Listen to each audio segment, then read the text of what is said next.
Olá, meninos e meninas, sejam muito bem-vindos a mais um encontro de ensino religioso. Eu sou a professora Tatiane. Vamos hoje a mais uma conversa de ensino religioso sem tabu. E hoje nós vamos falar sobre religião e ecologia, certo? Então, nesse momento é um tema muito importante, nós vamos entender mais ao final da aula o porquê, mas religião e ecologia sempre estiveram juntos. Em muitas religiões, uma coisa até faz parte da outra, mas ultimamente há outras religiões que não têm esse tema tão enfocado, têm sim se voltado para os temas da ecologia, certo? Então, vamos entender um pouco sobre essa questão de religião e ecologia, tá bom? Respeitar a vida vai muito, muito além de apenas não matar um ser humano, né? Não matar um ser vivo. Respeitar a vida é também respeitar o espaço e dar condição para que aquele ser vivo possa usufruir da sua vida sem sofrimentos. Então, o respeito à vida é dar para pessoas e animais um bom espaço onde ele possa desenvolver-se e viver sem ter grandes sofrimentos. E isso também vale para a flora, ou seja, para as florestas, plantas e todos os seres vivos que nós encontramos. E aí vou trazer um exemplo aqui do hinduísmo. Os hindus, eles têm uma conexão muito forte com a natureza, tá? Brahman foi o Deus criador do universo. Para os hindus, ele está presente em todos os elementos da natureza. Logo, tudo o que é natural é Brahman, ou seja, é Deus, é sagrado.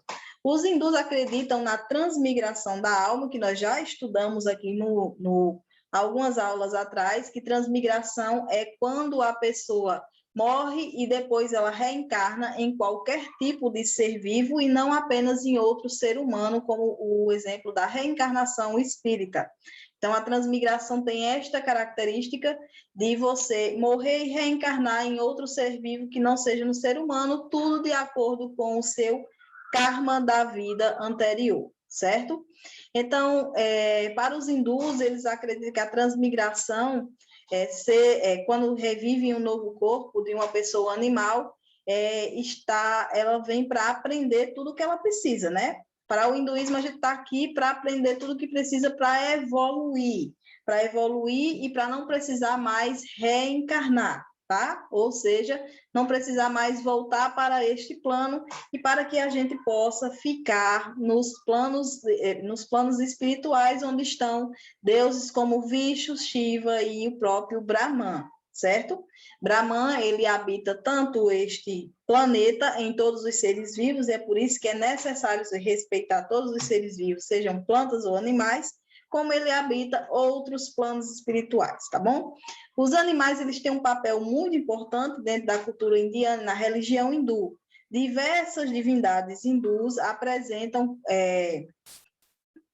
como meio humanos e meio animais, como o caso de Human e Ganesha. Human é um homem macaco, que os hindus acreditam ter sido a reencarnação do deus Shiva, e é representado e representa um devoto ideal no hinduísmo, certo? Ganesha é o deus da sabedoria e da superação de obstáculos. É o filho de Shiva e tem um corpo humano, porém com 4 braços e cabeça de elefante. É o que está aí na figura ao lado de vocês. Então, e também sempre ao lado do deus Ganesha, a gente vai sempre encontrar esses ratinhos que representam a ignorância e o ego, tá? E Ganesha vai sempre estar ali dominando. Se vocês forem buscar em simbologias o que significa o elefante vai sempre estar ligado a uma grande sabedoria e paciência, esse tipo de princípio de condução, tá? O budismo também é uma religião que traz em si muito forte essa questão da preservação da natureza, tá? Muitos seguidores budistas não consomem carne ou qualquer outro tipo de alimento de origem animal, porque acreditam que eles têm uma função de preservar a natureza. Então, normalmente os budistas se alimentam de vegetais, tá?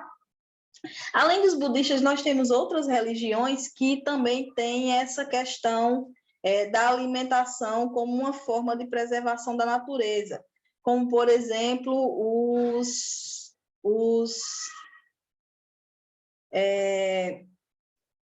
temos os budistas e nós vamos ter os jainistas, tá? Os jainistas, eles ainda são mais focados do que os budistas nessa relação com a natureza e de não agressão à natureza. Por exemplo, o budista, ele consegue plantar, colher e comer. Já o jainista, ele come apenas aquilo que a natureza dispensa, ou seja, o jainista, ele vai comer uma fruta quando a fruta cair do pé. Ele não vai tirar, porque tirar a fruta pode estar causando uma dor à árvore, né? À planta. Então, eles têm essa visão mais cética. Outra religiosidade que tem muito a natureza como o mais forte são as religiosidades indígenas, né? Para o indígena, eles não conseguem nem separar a natureza de Deus. Para eles, a natureza é sagrada. Então, por isso que os indígenas, eles têm esse respeito dentro de viver da natureza, né? Eles tiram da natureza o que eles precisam para sobreviver e eles não fazem como nós fazemos, que tiram coisas da natureza apenas para acumular. Não.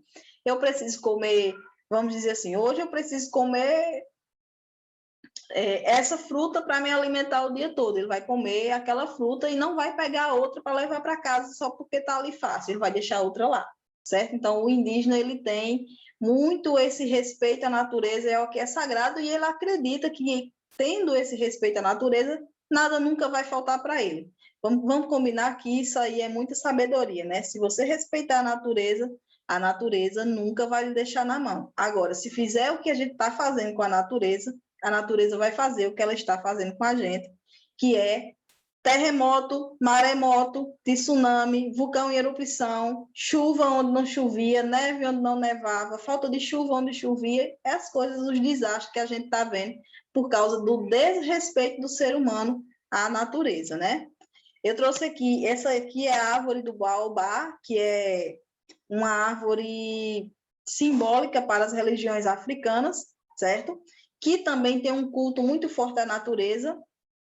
Dentro das religiões africanas, cada orixá representa, inclusive, uma força da natureza, como água, fogo, ferro. Então, cada orixá, ele representa algo da natureza. Então, as religiões africanas, elas também são extremamente ligadas às questões da natureza. E o baobá é a árvore para eles da sabedoria. Então, a sabedoria está contida nesta árvore, representando o quanto eles respeitam a natureza, né? Em todas as suas formas. Esta imagem é uma imagem de uma das campanhas da fraternidade da Igreja Católica, onde começa-se a preocupação com a ecologia. Vou passar aqui rápido, que eu preciso chegar nas notícias mais quentes, digamos assim, sobre religião e ecologia. Este ano, há mais ou menos uns 20 dias atrás, religiosos de muitas religiões, líderes de muitas religiões, se juntaram no Vaticano e para discutir questões sobre ecologia, e essa reunião eles denominaram de COP26. Certo? E esses líderes religiosos se juntaram com alguns cientistas para fazerem exigências para serem discutidas pelos líderes políticos e para que sejam colocados em prática. Cerca de 40 líderes religiosos e uma dezena de cientistas assinaram um documento que foi apresentado por Francisco, o Papa Francisco, ao presidente designado da COP26, Alok Sharma, e o ministro dos Negócios Estrangeiros e Coordenação Internacional da Itália, Luigi De Maio, certo? No documento, eles pedem que o mundo chegue a zero emissões líquidas de carbono o mais rápido possível para eliminar o aumento da temperatura média do mundo em 1,5 graus acima dos níveis pré-industriais. O líder do Vaticano, ou seja, o Papa, né, afirmou que a humanidade nunca teve tantos meios para alcançar esse objetivo como tem hoje, e apelou ao respeito mútuo entre a fé e a ciência, para estabelecer um diálogo entre elas, orientando o cuidado da natureza, a defesa dos pobres, a construção de uma rede de respeito e fraternidade. Os signatários do documento destacam que a nação mais rica, tem maior responsabilidade, deve assumir a liderança, intensificando a sua ação climática em casa e apoiando financeiramente países vulneráveis para que se adaptem e liderem com mudanças e lidem com as mudanças climáticas, destacando que o tempo está esgotando, implorando à comunidade internacional que haja rapidamente, porque as gerações futuras nunca perdoarão se for perdida essa oportunidade de melhorar. Destacando que o tempo está se esgotando. Abre aspas, herdamos um jardim e não devemos deixar um deserto aos nossos filhos, concluíram. Após receber o documento, Alok Saman afirmou que é uma honra receber esse apelo conjunto e histórico que se deve ouvir a voz das pessoas mais afetadas pela mudança climática. Espero que as pessoas de fé continuem a ser parte fundamental nesse diálogo enquanto trabalhamos juntos para fazer a ação da ação climática, acrescentou o Papa. Ou seja, pessoal, ecologia e religião estão ligados. Estamos vivendo um momento ecológico muito, muito delicado. O ser humano é o primeiro ser na face desta terra a conseguir se autodestruir, destruir a natureza, e as religiões, juntamente com cientistas, se uniram, né? Ciência e religião, veja bem que coisa séria. Ciência e religião sempre estiveram em lados opostos, mas se uniram cientistas e grandes líderes religiosos para apelarem para os líderes mundiais que façam alguma coisa pelo planeta, porque são grandes poderes, a ciência e a religião, né, que se uniram para o bem comum, que é tentar salvar as próximas gerações de seres humanos que estão correndo muito risco de não existirem, né? Algumas previsões é que 1000 anos mais de raça humana na Terra. Então, assim, se não for tomada uma atitude rápida, uma atitude efetiva agora, como foi tomada essa dos grandes líderes religiosos, nós estamos correndo sérios perigos. A raça humana está correndo sério perigo de acabar. Então, assim, vale esse apelo religioso para salvar a ecologia? Sim, é muito válido, é importante, e assim, e mostra que a religião ela está preocupada com o bem-estar, não só do ser humano de hoje, mas está preocupada com o bem-estar do futuro, dos nossos filhos, do futuro da humanidade. Então, fica aqui a dica para você pensar e repensar os seus costumes, né? Porque existe, logicamente, que dentro de uma escala, uma indústria polui muito mais do que eu do que você, mas a gente também pode fazer a nossa parte para tornar o mundo, o planeta melhor. Então, vamos fazer a nossa parte. Se a nossa parte é apenas não jogar lixo na rua, não vamos jogar lixo na rua. Se a nossa parte é não cortar uma árvore que a gente tem no quintal, não vamos cortar. Se a gente pode plantar uma árvore, vamos plantar. Então, vamos ajudar nesse processo que a humanidade precisa para que o planeta possa dar uma respirada, né? E a gente possa ter um futuro melhor e dar um futuro melhor para todos os nossos descendentes. Até a próxima aula, fiquem bem e espero vocês na sala já já.